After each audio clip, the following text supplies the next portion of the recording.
Hello, my name is Fuad Rahman. I'm presenting this paper titled Modeling Influenza with a Forest Deep Neural Network Utilizing a Virtualized Clinical Semantic Network.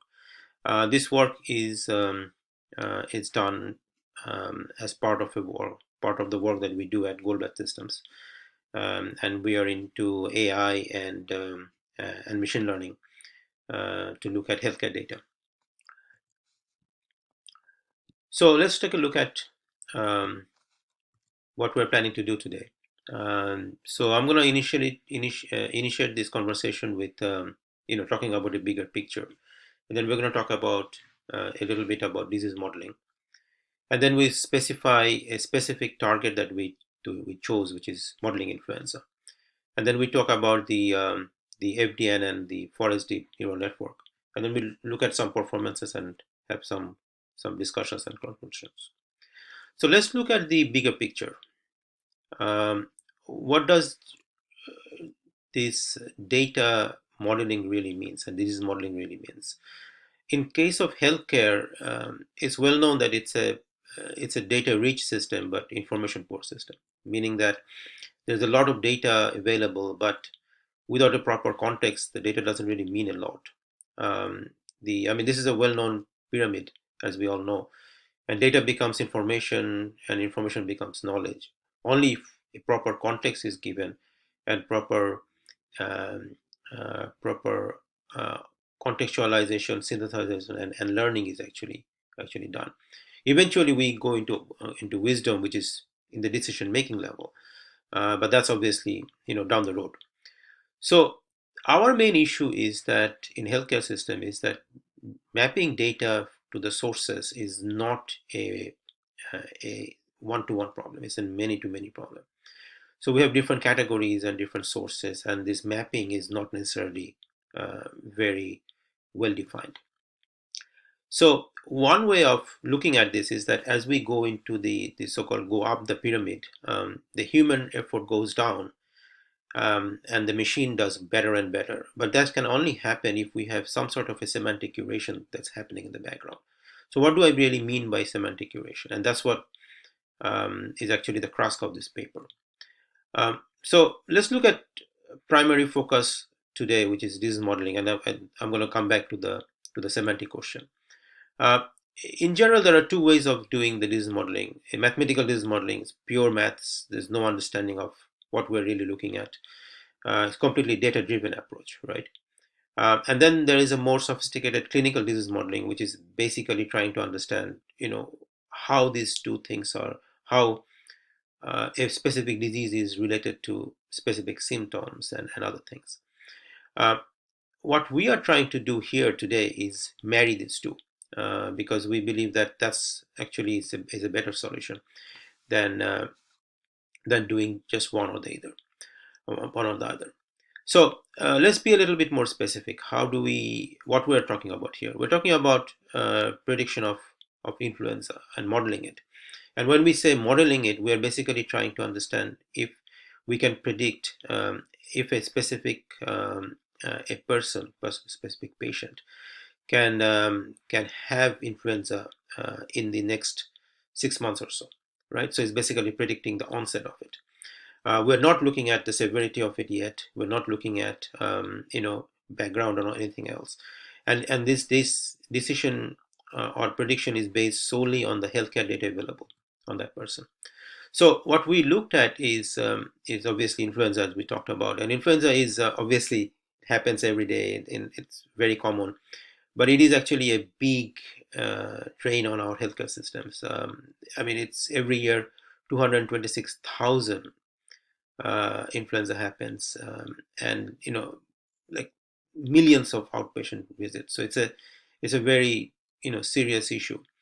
Uh, the tool that we chose for this is a forest deep neural network, and um, um, and before we actually go in and jump into that, let me go back to that semantic curation question that we talked about before.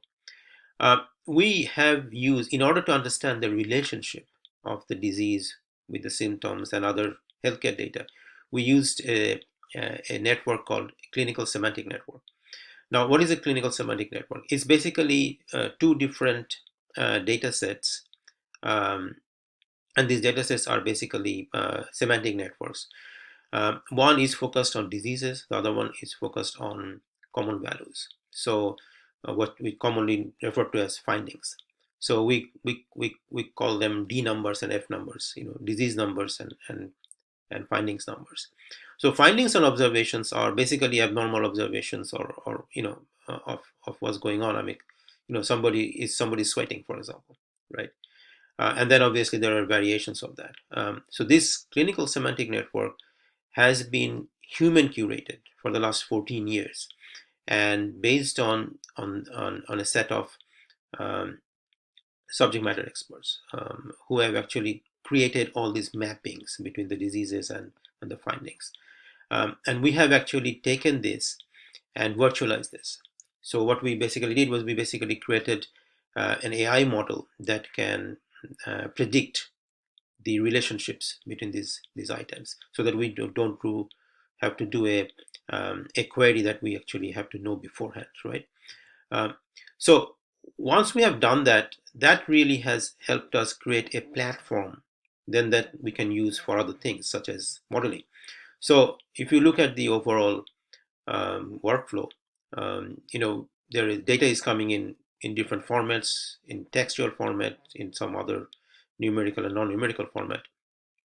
There has to be some sort of an NLP solution to actually pre-screen it, identify specific healthcare information. That goes into the pre-tagging or pre-processing stage. And then we query against a bunch of AI models. We actually have 29 separate AI models that in total represents the VCSN or virtualized CSN. And we query against that, and we basically identify, you know, important numbers, F numbers and DS numbers, as I just talked about, D numbers. Once we have that, now what we have done is we have taken either numerical data or non-numerical data, either in textual format, free format, unstructured format, or in the structured format, and turn everything into numbers. And once we have done that, then we are at a position to actually do something with it. Uh, Now, I have only 15 minutes, so I'm not going to go into details of fDNN model architecture. The paper has a lot of details, but suffice it to say is that we use the random forest as a pre-screening layer, because there is a lot of features, so-called features, that we want to use in training the network, deep neural network. And the forest layer basically allows us to pre-screen it and create a kind of priority on it. So let's take a look at what kind of data we actually had to play with. We had data coming from allergies, diagnosis, procedure names, measurement names, vaccinations, and visit information. And as you can see, the top 5 categories are all lists which are structured basically. But then the last category, which is the biggest form of the data that we actually had, is in free format unstructured text.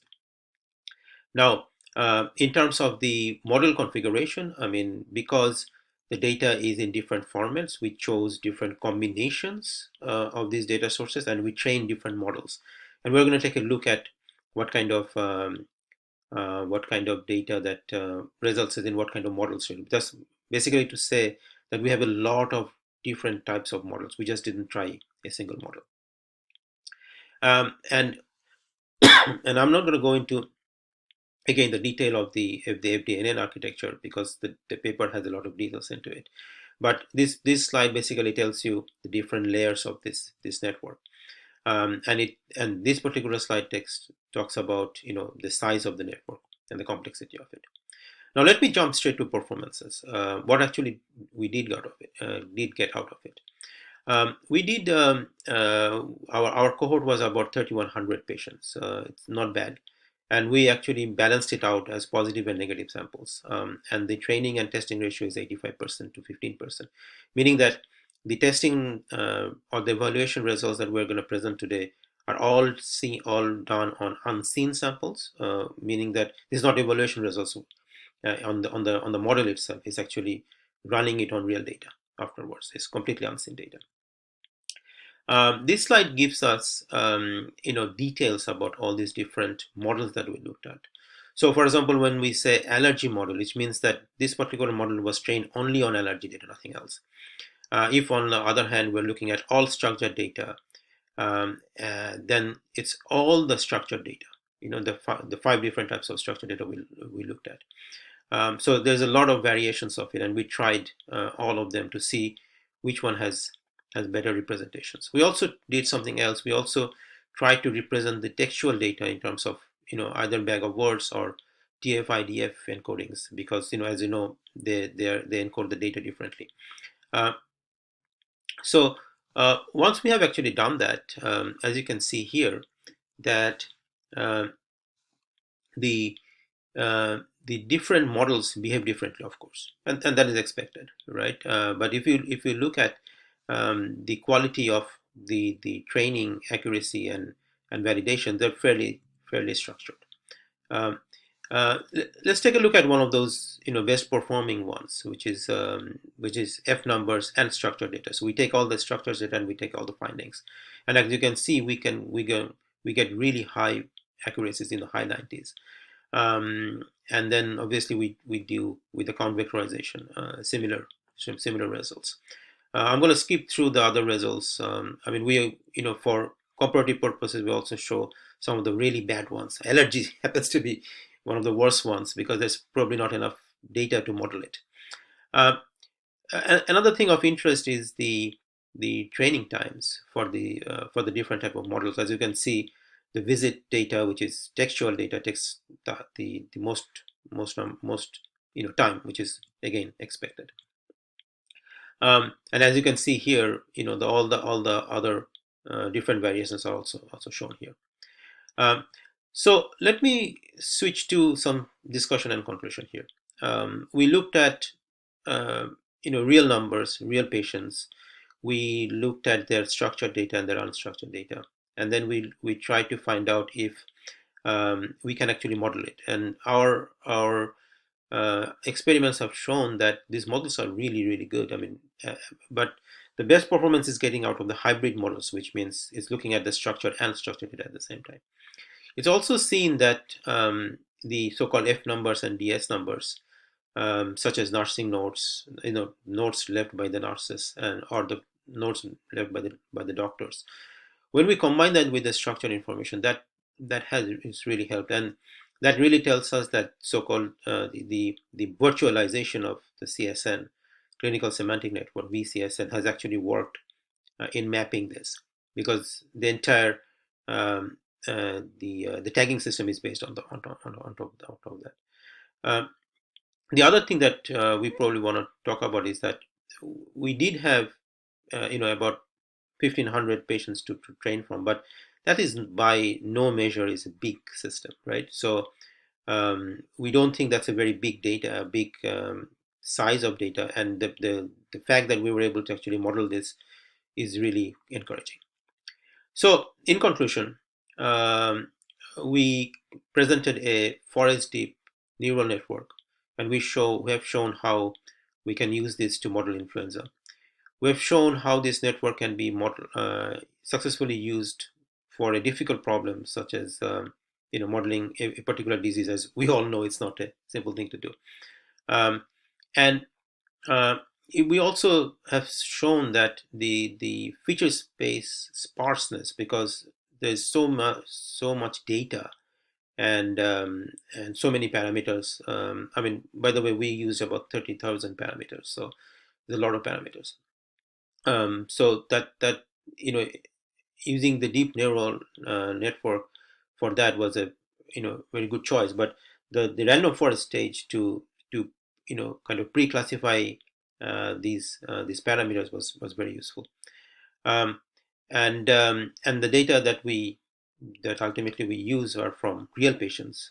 So hopefully that we're hoping that these methods can then be extended to other type of diseases, and specifically COVID-19, because as we know, it's very closely related to influenza. And our paper talks about a lot of detail about this.